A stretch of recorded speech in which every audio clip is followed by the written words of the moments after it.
Mais uma live.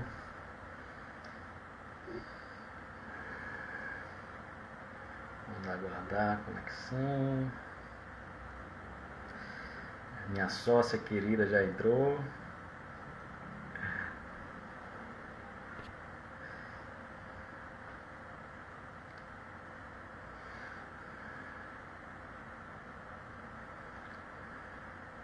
Meu amigo Alan veio prestigiar. Seja bem-vindo, meu amigo.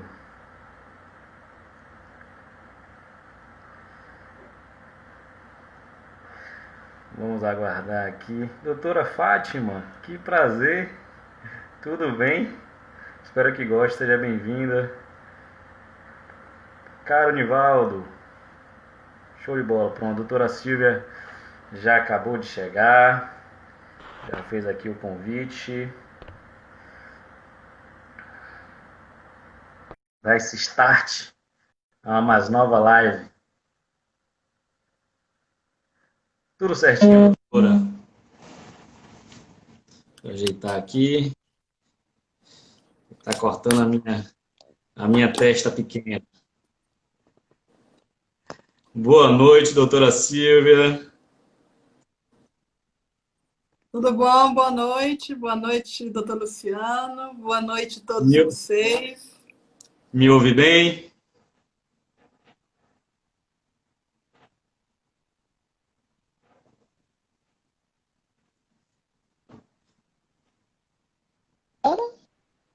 Pronto, voltou agora. Me ouve bem? Ouço bem, vou até baixar.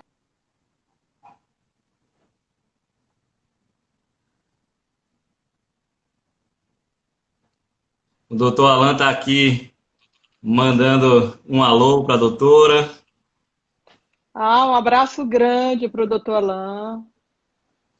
O responsável por essa parceria aí, por esse início de relacionamento. Eu agradeço a esse amigo de uma vida no início da minha carreira, o doutor Alan aí. É realmente um parceiro, um grande irmão. Eu vou dar esses minutinhos, doutora. É esse início em que o Instagram ele vai fazendo os convites, né, para os seguidores, é o tempo que o pessoal vai entrando. Ao mesmo tempo, a gente fica com receio de demorar muito, porque o Instagram é implacável, ele só dá 1 hora, e a gente sabe que a gente vai ter um conteúdo maravilhoso para abordar, e cada minuto que passa vai fazer falta depois. Então, eu já vou aproveitar esses minutos iniciais para apresentar, né, a doutora que tanto nos honra em fazer essa live hoje conosco, né? A doutora Silvia Pérola. Vamos falar hoje do TST e a jurisprudência defensiva, né? A doutora Silvia ela é professora, ela é advogada, especialista em tribunal superiores, pós-graduada em Direito do Trabalho e Direito Processual do Trabalho pelo Centro Universitário de Brasília, mestranda e doutoranda em Ciências Jurídicas pela Universidade Autônoma de Lisboa, pós-doutoranda em Direitos Humanos pela Universidade de Salamanca. Doutora Silvia, seja bem-vinda. Como estão as Obrigada. coisas nesse momento de pandemia? Como está Brasília? Como está essa atuação atípica no Tribunal Superior do Trabalho nesse momento?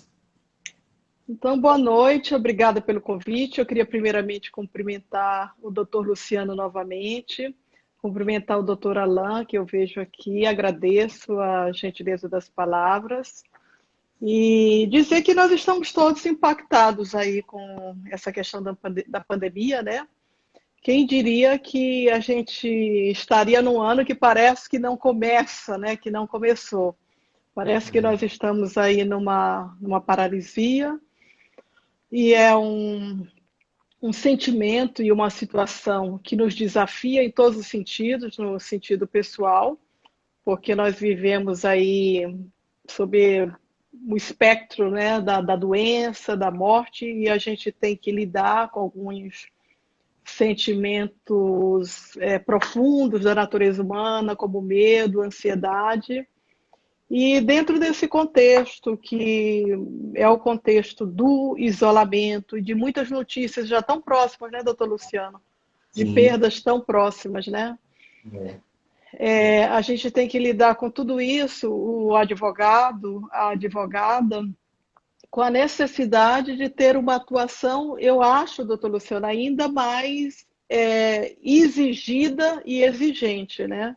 Não sei como é que o senhor vê, mas eu não vejo com tranquilidade o fato de estar trabalhando em casa, não. O senhor está tranquilo, está achando que está melhor?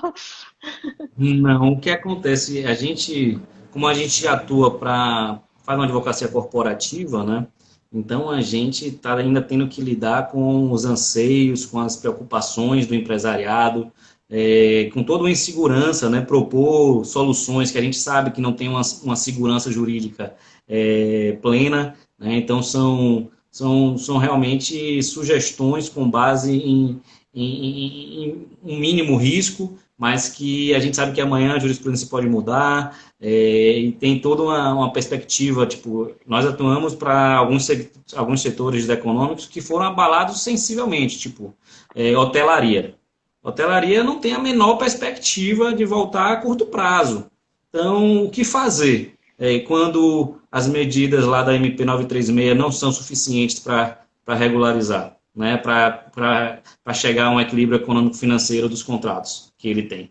Então, é uma situação muito nova, ainda mais para advogados que têm uma família, tipo eu e minha sócia, a gente trabalha juntos e nesse momento a gente tem que dividir as tarefas domésticas, cuidar do filho e revezar, e tudo isso tira muito a atenção, né? Então, para você se dedicar, para você aprofundar em estudos, num momento desse que demanda isso, para gerar soluções novas, para aplicação imediata com urgência, é bem complicada, né? É uma situação bem complicada para o advogado corporativo, principalmente, que não está tendo muito tempo para maturar suas teses, né? Então, é complicado, mas vamos vencer. Estamos vencendo, estamos com saúde, né? E a gente está cada vez mais acompanhando, ainda bem que as ferramentas tecnológicas fazem com que as notícias corram muito mais rápido. E é buscar não se abater. Eu acho que é assim, a gente não buscar se abater e contar com parcerias, né, como a da doutora, né, buscar com pessoas que façam com que nosso conhecimento se aprofunde e a gente consiga lidar com essa situação da melhor forma possível. Mas vamos lá, doutora, para a gente agora, de fato, introduzir nosso bate-papo, eu gostaria que a doutora discorresse um pouco sobre o que seria, de fato, a jurisprudência defensiva e como ela se dá no Tribunal Superior do Trabalho. Então, esse tema da jurisprudência defensiva, né,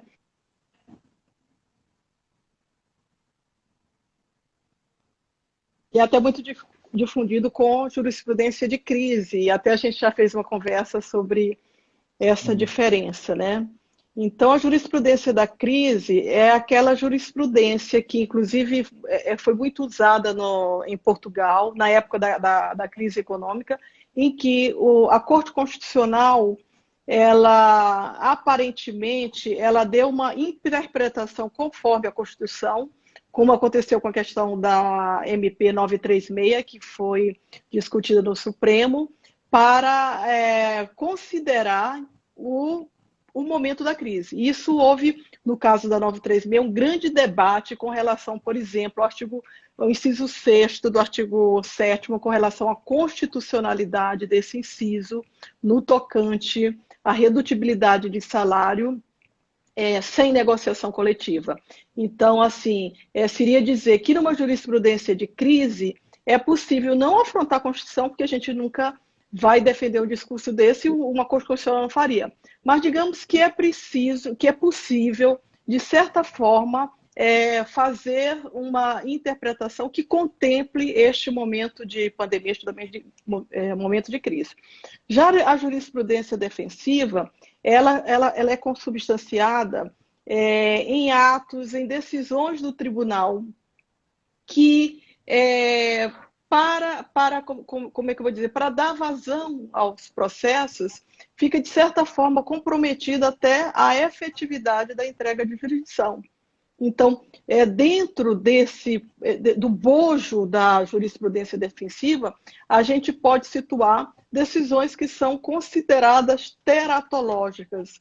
Então, eu costumo dizer o seguinte, que a jurisdição ela é provocada e a gente tem necessidade de uma entrega de jurisdição efetiva, não uma jurisdição rápida que vá matar o meu recurso, percebe? Então, são determinados mecanismos, vários meios em que os processos eles são praticamente extintos, extirpados, para que se dê vazão aos processos. Então, um caso clássico é a denegação de forma monocrática. Vou dar um caso para ficar muito fácil de entender. A denegação monocrática do agravo de instrumento pelo não reconhecimento da transcendência, que eu acho que a principal queixa dos advogados atualmente tem sido o fato de que muitos agravos de instrumento que chegam ao TST, em tempo recorde, o processo chega lá e já há uma decisão monocrática denegando o recurso pelo não reconhecimento da transcendência e na mesma peça certificando o trânsito em julgado e determinando a baixa dos autos. Sim. Então, aí o que a gente tem que refletir é o seguinte: lógico que há uma previsão legal, que é o artigo 896-A, que traz 4 incisos que prevêem a possibilidade de que o relator, previamente, ele avalie se a causa tem transcendência ou não, para que ela seja julgada, né? Então, se ela é transcendente do ponto de vista econômico, do ponto de vista social, do ponto de vista político, do ponto de vista jurídico, percebe? E o parágrafo 5º deste artigo 896-A, ele prevê a irrecorribilidade desta decisão que deixa de reconhecer a transcendência no caso de julgamento de agravo de instrumento. Então, é muito importante que a gente diga que a gente não está ignorando o texto da lei. Mas o que a gente tem visto? E aí, doutor Luciano, é que eu vou colocar como eu percebo que há um aumento nessa questão da jurisprudência defensiva no sentido de dizer o seguinte: o tribunal ele não está me entregando a jurisdição efetiva que eu preciso, ele está se defendendo. Ele quer dar vazão aos processos. Quer uma parte? Sim, é justamente uma coisa que eu iria já te perguntar, doutora, se de fato se é correta a sensação que muitos advogados, eu me incluo neles, de que a exigência de transcrição de trechos da decisão recorrida, que para comprovar pré-questionamento, né, o artigo 896, parágrafo 1º da CLT, e justamente o requisito da transcendência, se eles têm sido aplicados de forma desvirtuada, né? Essa sensação é correta, né? Como se estivesse servindo de verdadeiras barreiras para a apreciação do mérito de recursos no TST. Na prática, essa é a sensação que a gente tem, né? É exatamente isso, doutor Luciano. Perfeito. Acho que a compreensão do que a gente tem de jurisprudência defensiva é exatamente esse. No caso que o senhor colocou bem, e eu dizia o seguinte: então, o julgador, primeiramente, ele tem que fundamentar a decisão. A gente tem visto decisões monocráticas que sequer fundamentam a decisão. Fundamentar é dizer assim, é o seguinte: qual é o inciso desse parágrafo 1º do 896-A em que o relator está se baseando e dizer por que não há transcendência social, por que não há transcendência política, por que não há transcendência jurídica, né? Então, sequer há fundamentação. E a pergunta que o senhor faz é extremamente pertinente. O que tem acontecido? O que tem acontecido é que o relator, exatamente, ele invoca um óbice processual para dizer que não há transcendência. E diz assim: olha, o trecho que foi transcrito para a configuração do pré-questionamento, ele é insuficiente. Ou então, o recorrente transcreveu inteiro o teor. Deixo de reconhecer a transcendência e denego o seguimento ao recurso. Então, isso, a meu ver, é uma postura que implica uma série de comprometimento e de malferimento de garantias constitucionais. Por quê? Porque não há essa previsão legal. Percebe? Não há previsão do óbice processual. Mesmo quando o caput do artigo 896A ele fala entre outros, a compreensão é de uma forma ampliativa. É para dizer, não só esses critérios, eles são emblemáticos de que há transcendência, se ficar comprovada a relevância social, econômico, político, jurídico, como também outros aspectos, por exemplo, a entrega de jurisdição.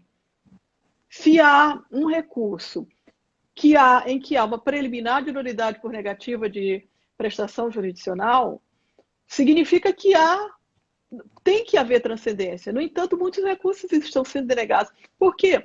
Porque o que o jurisdicionado busca é, no mínimo, a entrega de jurisdição. Isso é tema de repercussão geral, que é o tema 339 do Supremo. Então, a gente tem visto muito isso. E com isso, se nega o acesso à entrega de jurisdição, se cerceia o direito de defesa, se compromete o contraditório, porque a decisão ela é morta-matada ali, entendeu? Então, o grande questionamento, e quando se diz isso, é essa avalanche de decisões que, de forma monocrática, elas barram o direito da parte de prosseguir, por um fundamento que não está contemplado na previsão da transcendência, que muita gente compara a repercussão geral, só que há muitas diferenças.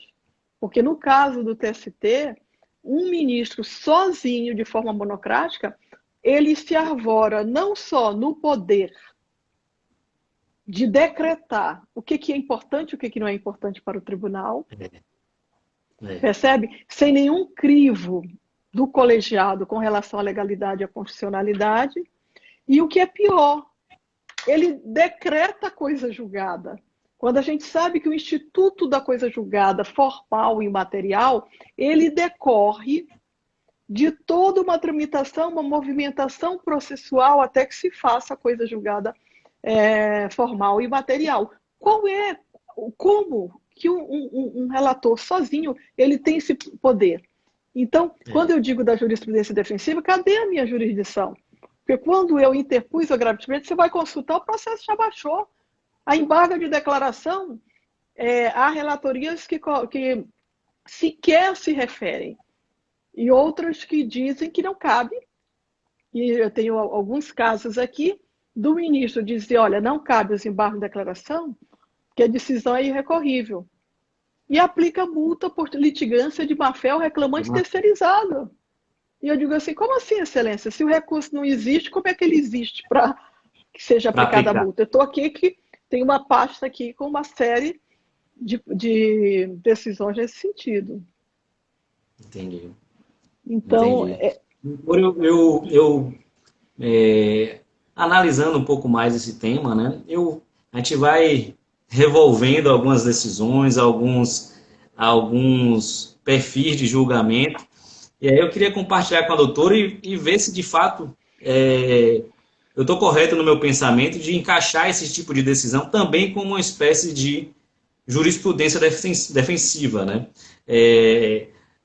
Hoje já foi ultrapassado isso, mas até pouco tempo, até antes da reforma, né, o depósito recursal não recolhido pela guia GFIP era considerado deserto, né? Então, se fosse pela guia normal, a formalidade estaria acima do mérito e era considerado o recurso deserto por inapropriedade da guia de recolhimento. Intempestividade de recurso prematuro, né? A extemporaneidade. Então, eu recorria, a parte contrária embargava, para não ser considerado intempestivo, eu teria que ratificar esse recurso a posteriori, senão ele era considerado intempestivo, né?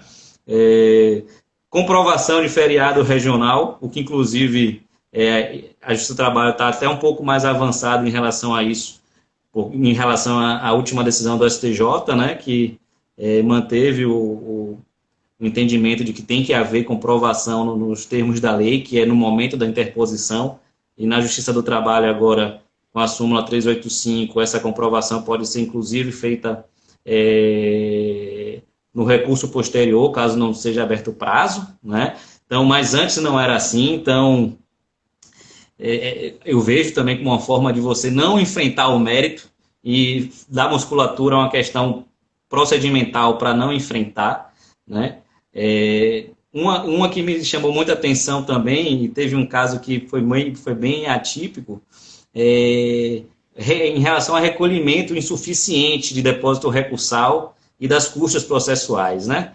Em 2015, inclusive, teve um caso em que por 3 centavos, conta de 3 centavos, um recurso foi considerado deserto, e a fundamentação do TST, que, em decisão unânime, foi de que essa questão geraria uma insegurança jurídica e poderia ofender a isonomia entre as partes, caso fosse acolhido, fosse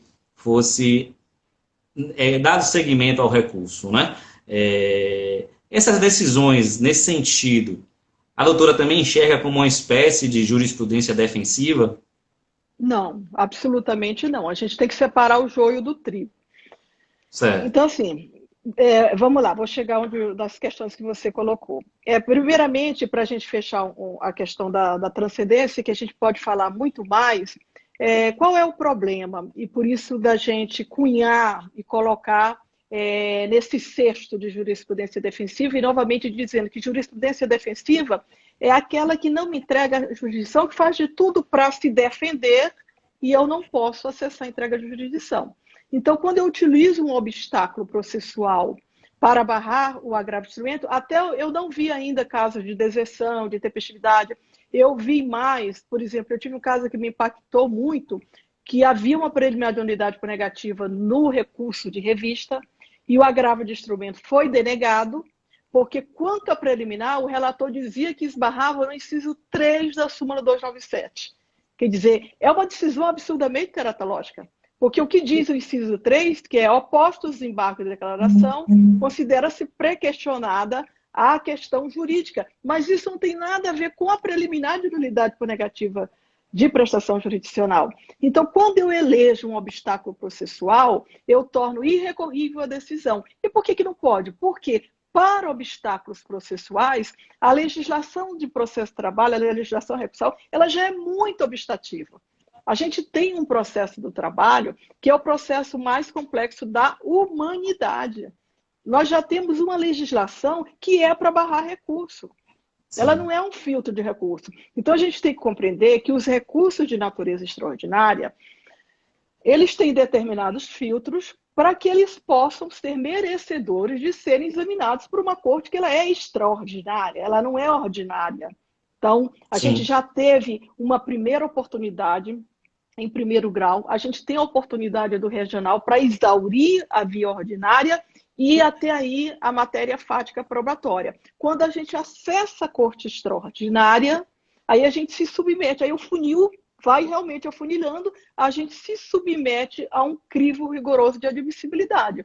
Então, nós já temos no processo de trabalho, com o advento da Lei 13.015/14, trazendo o parágrafo 1º-A, artigo 896, exigindo, indica o trecho que está para questionamento. Aí o TST diz, não, é trecho insuficiente. Trecho, aponta de forma fundamentada a violação, transcreve, quando é preliminar, o trecho da decisão regional que julgou o desembargo declaratório, o trecho dos EDs. Não, isso não é jurisprudência defensiva. Isso é dizer o seguinte... A gente tem, e depois veio a Lei 13.467, enrijeceu mais ainda, porque trouxe o inciso 4 ao parágrafo 1º-A, que quanto à preliminar de nulidade por negativa, passou a exigir que você fizesse mágica. O que é a mágica? É você transcrever o trecho dos EDs que você provocou a manifestação de omissão e o trecho do acordo regional que o julgou. Ora, mas se é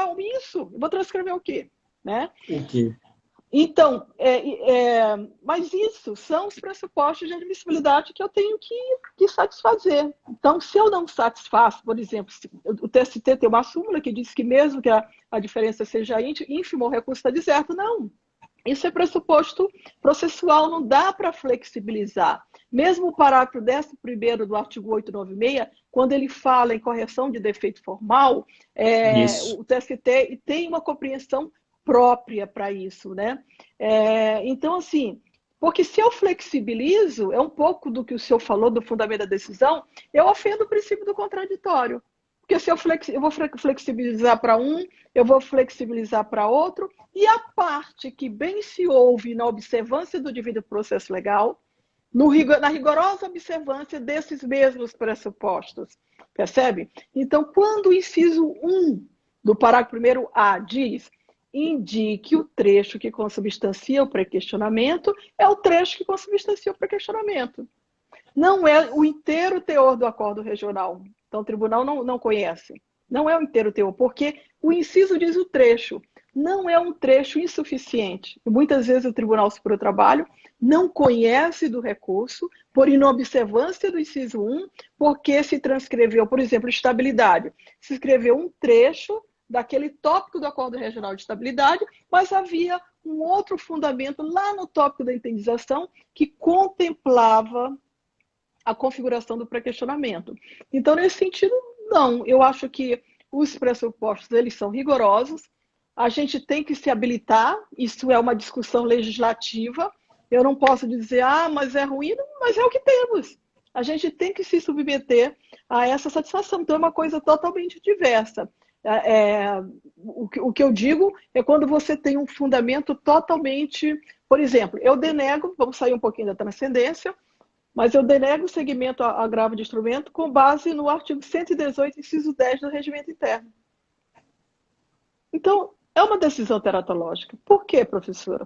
Porque o inciso 10 do artigo 118 do Regimento Interno do TST, ele dá ao relator o poder de denegar monocraticamente o recurso nos termos da lei. Mas ele tem que invocar, ele tem que fundamentar em que lei que ele está se baseando. Então, estou me baseando no artigo 932, inciso 3 do Código de Processo Civil. Então, ele tem que fundamentar. Então, nesse sentido, são essas decisões que nos têm desafiado, né? Eu teria uma outra questão, mas não sei se eu estou falando demais, se eu queria fazer uma ponderação. Não, à vontade, está sendo uma aula.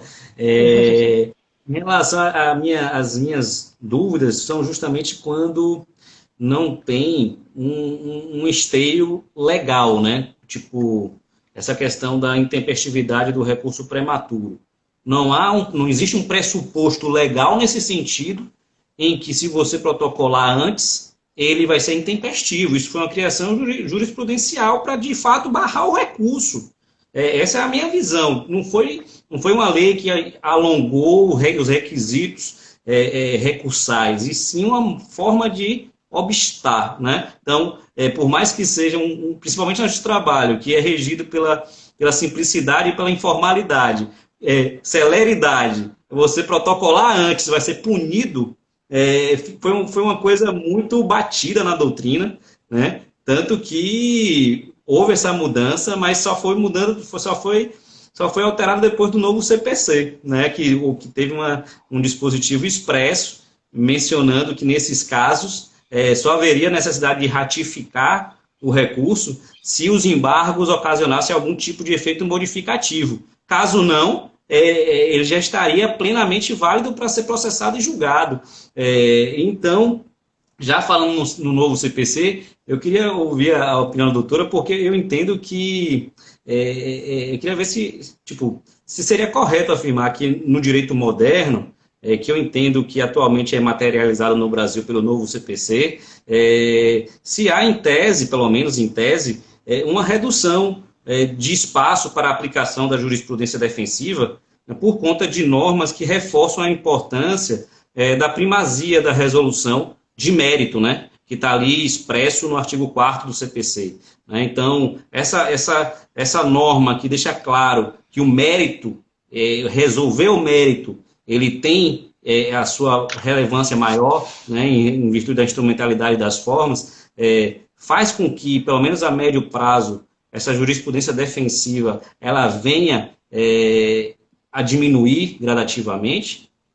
Assim, então, para a gente compreender, excelente as colocações que o doutor está trazendo, que são aflições da advocacia, mas para a gente compreender bem, mesmo a questão da discussão da interposição prematura do recurso, se seria intempestivo ou não. Então, foram construções jurisprudenciais que depois acabaram pacificadas no Código de Processo Civil, etc., né? Então, na verdade, é o seguinte, a gente tem uma legislação, e o doutor Luciano traz bem, e que privilegia o Código de Processo Civil, a primazia da decisão de mérito, percebe? Em detrimento de formalidades, em detrimento da instrumentalidade, digamos assim. E nós temos também um outro princípio, que é privilegiar a decisão colegiada, em detrimento da decisão unipessoal. Então, o que tem o advogado que fazer? Ele tem que tomar posse, doutor Luciano, primeiro do conhecimento técnico, do que ele dispõe. Então, houve sempre essa fala de que a Lei 13.015/14, ela teria sido provocada e gestada, elaborada pelo próprio TST para dificultar o acesso ao TST. Não sei se o doutor já ouviu falar isso, né? Que a Lei 13.015, inclusive, ela surgiu por uma provocação do TST na Semana de Jurisprudência de 2011, porque havia recursos mal manejados, de fato, né? Então, para que o TST diga, olha, o advogado tem que fazer papel de advogado e tem que manejar bem o recurso. Mas a gente tem também a fala que a Lei 13.305, o Código CPC, que ela foi feita para advogados. Então, a gente tem que dominar o conhecimento técnico e fazer valer. Então, não é a lei que cria uma jurisprudência defensiva, é como o aplicador do direito, como ele a utiliza. Como nós, advogadas e advogados, que somos indispensáveis à administração da justiça, aceitamos ou não aceitamos, bem manejamos ou mal manejamos, somos ou não somos voz de quem confiou a nós. E para isso é uma grande questão, que é a responsabilidade que nós temos de termos um conhecimento técnico aprimorado. Então, isso é uma grande exortação que eu faço para a advocacia. Então, quando o doutor diz assim, olha, professora, deve prevalecer a decisão de mérito, eu tenho que dizer para o TST, ei, não vá acabar pare de ser exterminador de recurso, que eu quero o mérito, porque quando você extermina o meu recurso, você deixa de me dar a possibilidade que a lei processual e a Constituição também, que é o acesso à justiça, é o inciso 9º do artigo 93, da entrega de jurisdição fundamentada. Agora, qual é a grande questão? E o doutor Luciano está demonstrando um conhecimento fantástico de processos. A grande questão é como é que eu vou manejar esse veículo que é o processo. Porque, veja bem, o Tribunal Superior do Trabalho, o Superior Tribunal de Justiça, o Supremo Tribunal Federal estão fazendo papel de tribunal. Então, os ministros estão assoberbadíssimos, todo mundo sabe o que é a carga enorme. Então, ele diz assim, como é que eu vou fazer a gestão processual destes processos? Como é que eu vou gerir? Para eu dar vazão. Aí o advogado diz assim, professora, está se livrando dos processos, entendeu? Como é que eu vou fazer para dar esta vazão? Eu vou dar decisão monocrática. Então, eu faço uma leitura que quando que na verdade não é uma entrega à jurisdição, é mais uma postura que evidencia simplesmente a vazão de processo, isso não contempla a provocação que o jurisdicionado fez. Outro caso, vamos ver outro caso também, não basta só denegação. Quantas decisões são providas, o agravo de instrumento e o recurso de revista, provido na mesma peça para excluir a responsabilidade subsidiária do ente público? Percebem? Sim. Então aí o doutor vai falar a mesma coisa, mas professora, tem o direito, e agora SDI1 já decidiu, entenderam? Com várias afrontas aqui, cerceamento do direito de defesa. O regimento interno do Tribunal Superior do Trabalho prevê que, provido o agravo de instrumento, será julgado o recurso de revista da próxima sessão, para que eu, a advogada, tenha o direito de sustentar na tribuna. Então, quando o ministro sozinho, ele dá provimento ao agravo de instrumento na mesma peça, dá provimento com base no artigo 932, inciso 4 do CPC, para dizer que tem conformidade com o tema 246, com agravo de instrumento não vale, porque o agravo de instrumento, qual é a decisão que é atacada no agravo de instrumento? A decisão que está... Exatamente, a decisão que está sendo atacada do agravo de instrumento, muito bem, o despacho denegatório. Esse despacho denegatório, ele não está em dissonância do tema 246, porque ele é meramente um juízo de admissibilidade do recurso de revista. Percebem? Então, a jurisprudência, o tribunal ele vai fazer o que ele quiser, vai ser tribunal, isto não é o problema, não é o outro. É quão preparado, tecnicamente, eu estou para exercer com honra, com competência, com responsabilidade, a minha missão de indispensabilidade à administração da justiça. E, nesse sentido, eu poderia falar bastante, porque até eu dei uma aula falando dos vários passos, porque o meu treinamento a gente trabalha o caminho das pedras, né? Que é esse caminho que é possível acessar o TST. É possível. Eu estive à frente do caso da responsabilidade subsidiária. Quem que diria, nessa questão da responsabilização subsidiária, que o TST, por longo tempo, começou a entender que o ônus da prova era do reclamante terceirizado. Mas, rapaz, como é que pode? Numa relação que o reclamante nem fazia parte, o doutor Alan está aqui, a gente batalhou em muitos casos. Então, você chegava lá, as turmas começaram a ter unanimidade para dizer o seguinte, não, o regional dizia claramente, o ente público não apresentou provas, não fiscalizou, e o TST tinha tese que a condenação tinha sido por presunção, por mero inadimplemento. E quantas vezes eu vi colega dizendo, não vou sustentar porque a jurisprudência está pacificada. Eu era próxima, eu vi, meu amigo, não faça isso comigo não, que eu sou a próxima. Aí eu falei, eu quero ver o que essa doutora vai falar. Então eu chegava na tribuna e falava, não, está pacificado. Quando tiver um terceirizado, passa a necessidade, porque esta matéria é infraconstitucional. O Supremo não poderia ter tratado de distribuição do ônus da prova, porque matéria é infraconstitucional, e foi exatamente a tese da SDI 1, do dia 12 de dezembro de 2019, para dizer que esta decisão do tema 246 do Supremo Tribunal Federal e os embargos de declaração, eles falaram que o artigo era constitucional, o artigo 71 da Lei 8666/93. É constitucional. Mas não deram disseram assim, não, mas então, o que acontecia? Ninguém estava nem provando nada. Então, isso aconteceu muito porque aí eu barro o processo. Eu posso dizer, não, tudo aqui, o tema 246, o tema 246, também, a meu ver, é uma expressão. E a gente está com outra luta aí, que é a questão da terceirização ilícita. Percebem? Então, assim, e várias questões, eu não sei se vocês querem uma Fica à parte, vontade, fica à vontade. Não começa, como eu falei, da própria entrega de jurisdição, doutor Luciano. Como é que está a entrega de jurisdição nos tribunais regionais? Não vou nem dizer da vara do trabalho. A gente, às vezes, tem uma ação julgada procedente, em primeiro grau, chega o tribunal regional, reforma, ignora, às vezes, a decisão regional e decide, às vezes, por fundamentos diversos, por fundamentos parcos. Então, a gente deixa de acessar a jurisdição já no TRT. Embargos de declaração, o que acontece? Não, já na própria decisão já tem ameaças. Se embargar, vai ser multado. Multa. E sim, depois a gente embarga de declaração e às vezes a multa vem. Né? Depois o recurso de revista própria admissibilidade nas vice-presidências, com honrosas exceções nas presidências.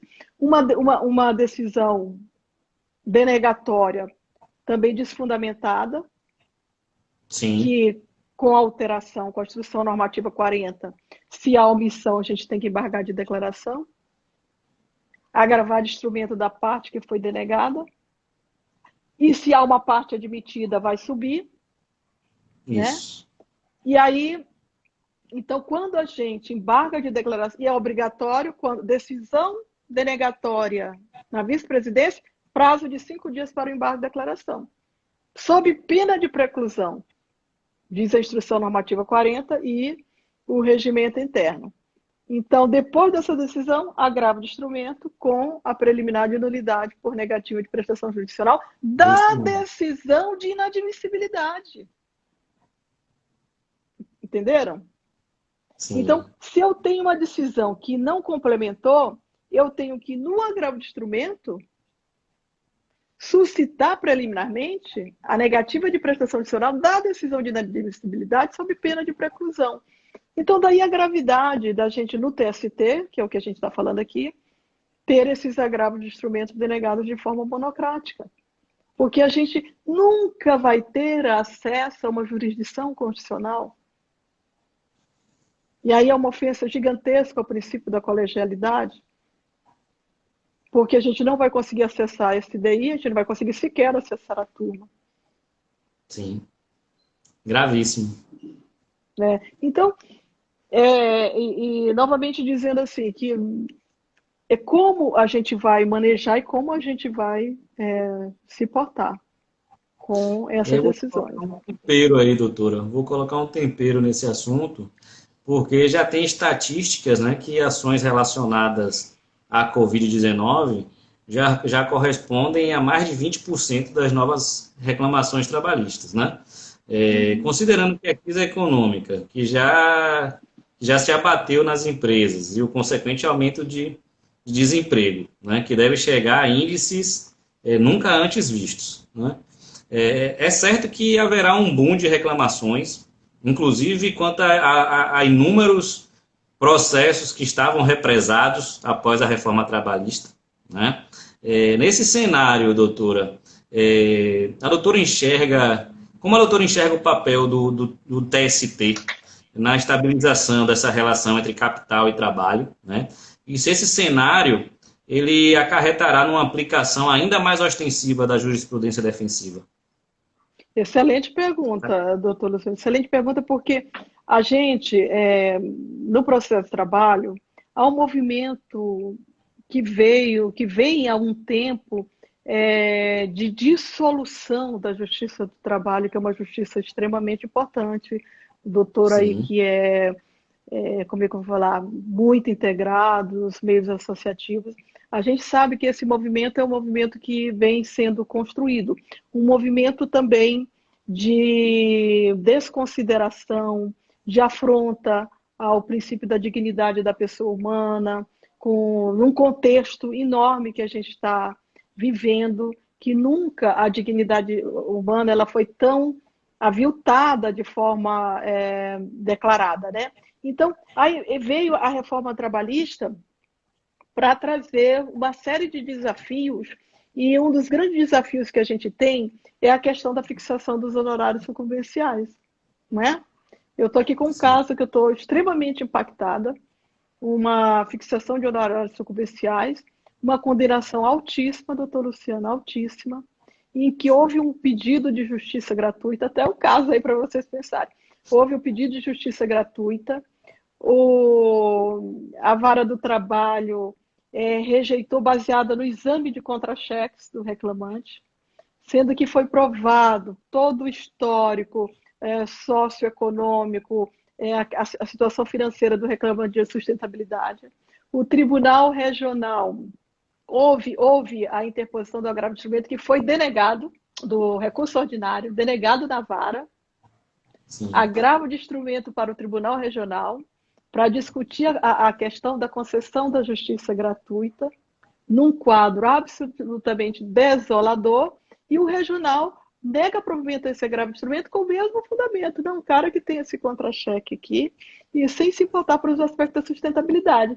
E aí, a súmula do TST, ela diz que não cabe recurso de revista em decisão proferida no bojo de agravo de instrumento. E a condenação em honorários e custas beira R$100 mil.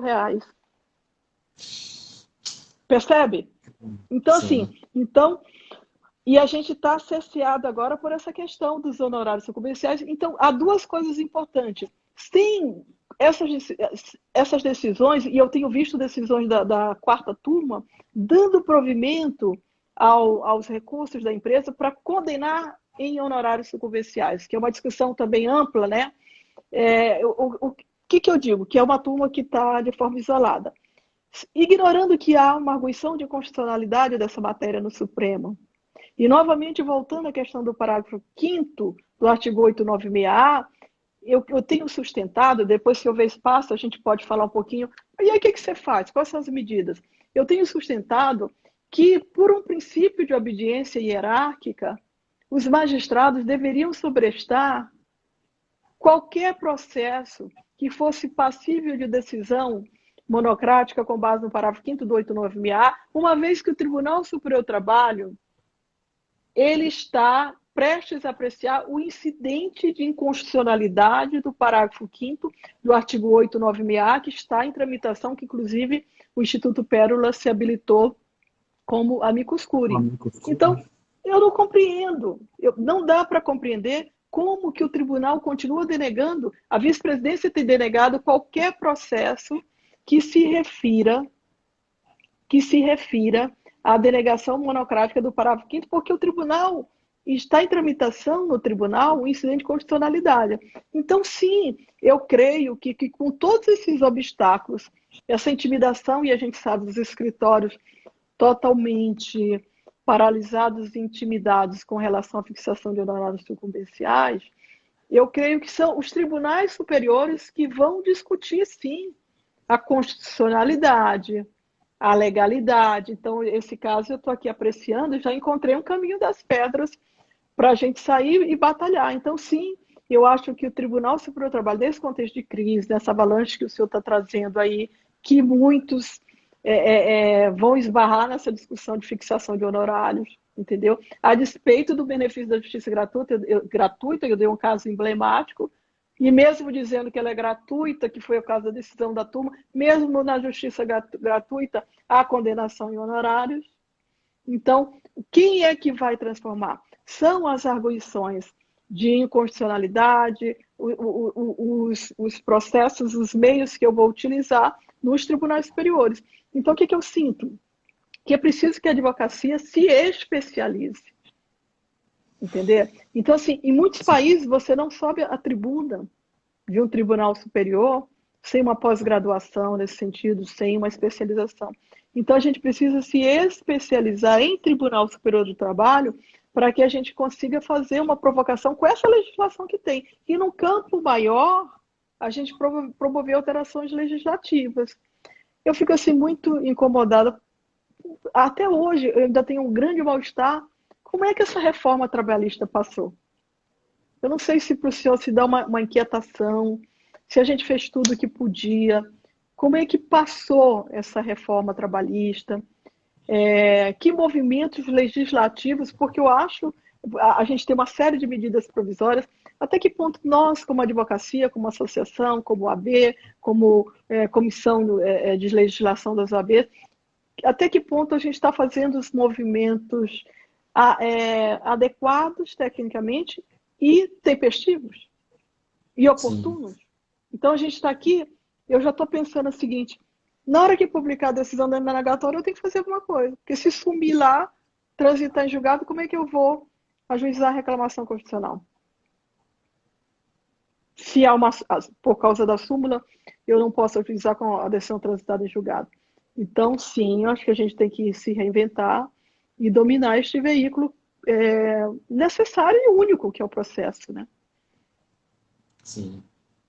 Doutora, como eu disse, o tempo voa. O tempo passa, o tempo voa, né? Temos 10 minutinhos. E eu queria fazer uma última pergunta. A doutora até começou mencionando essa questão, mas eu queria que, se fosse possível, aprofundasse um pouco mais, porque realmente é algo que tem gerado discussões, é algo que tem gerado muita insegurança.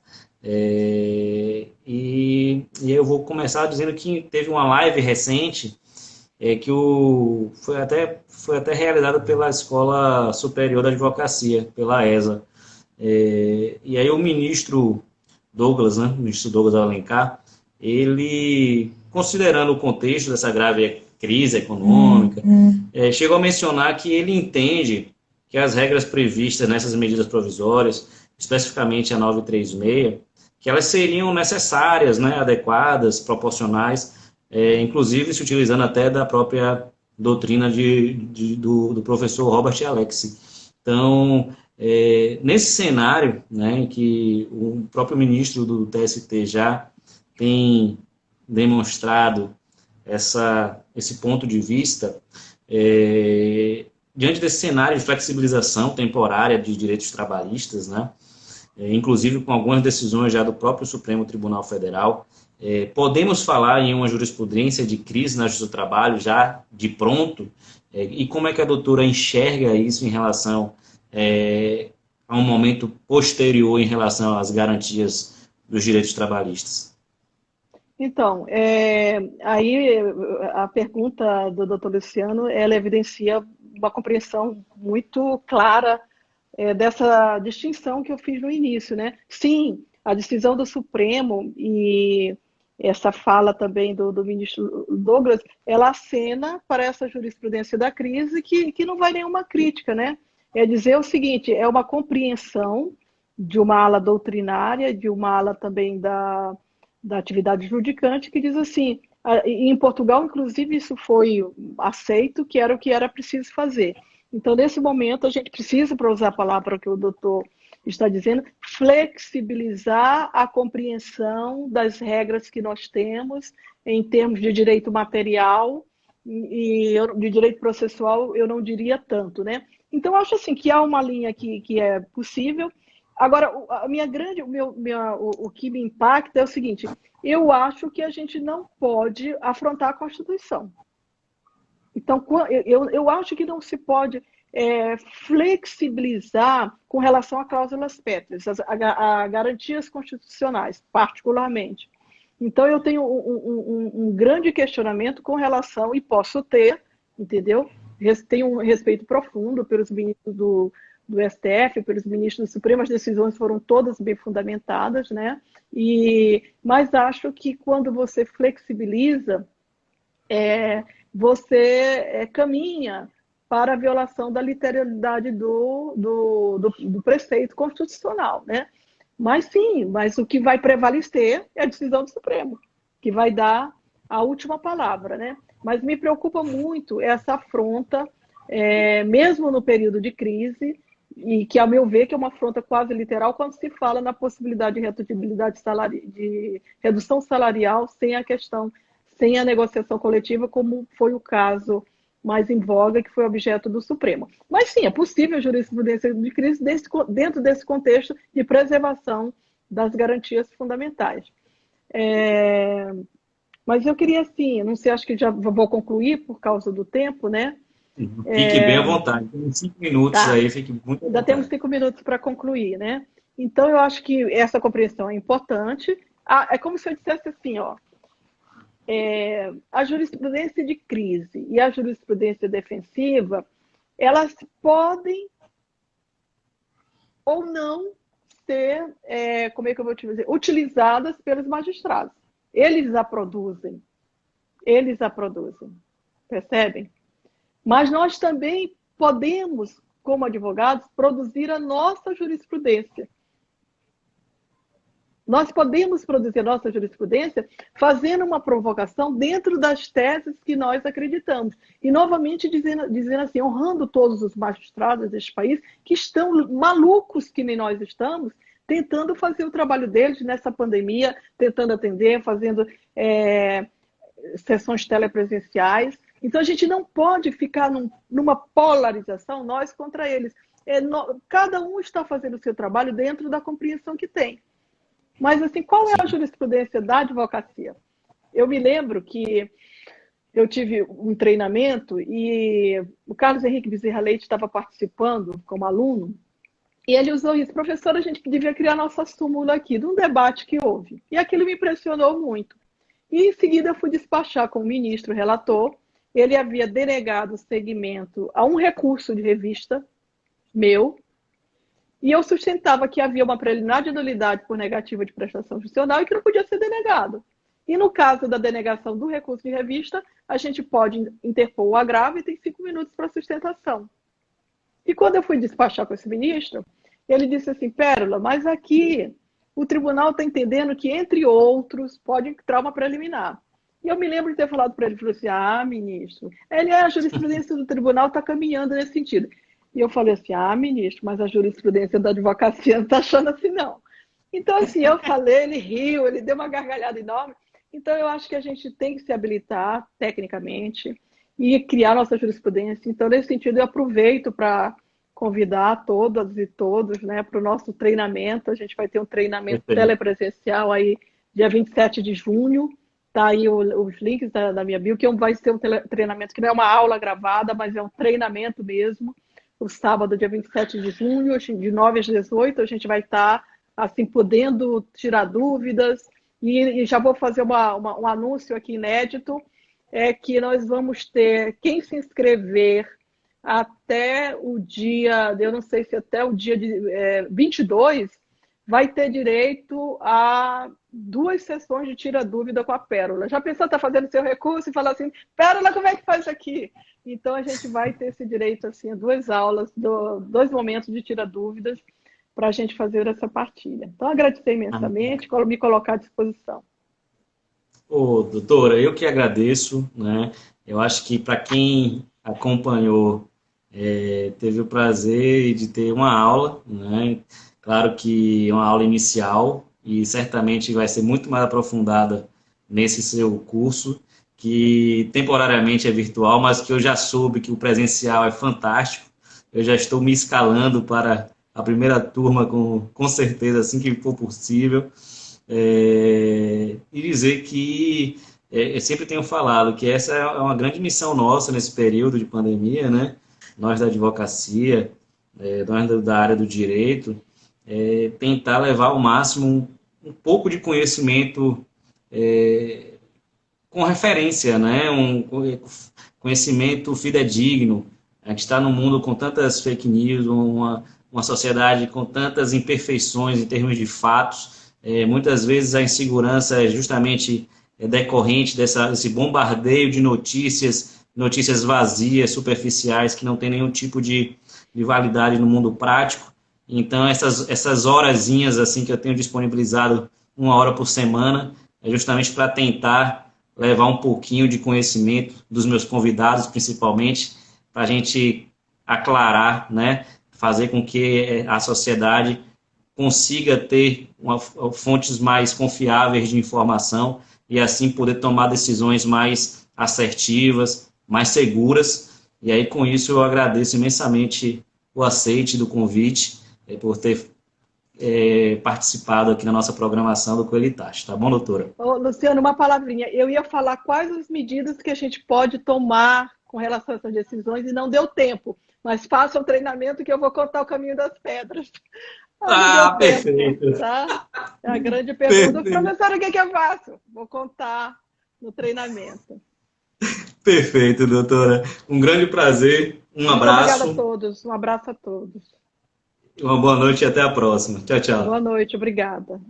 Tchau.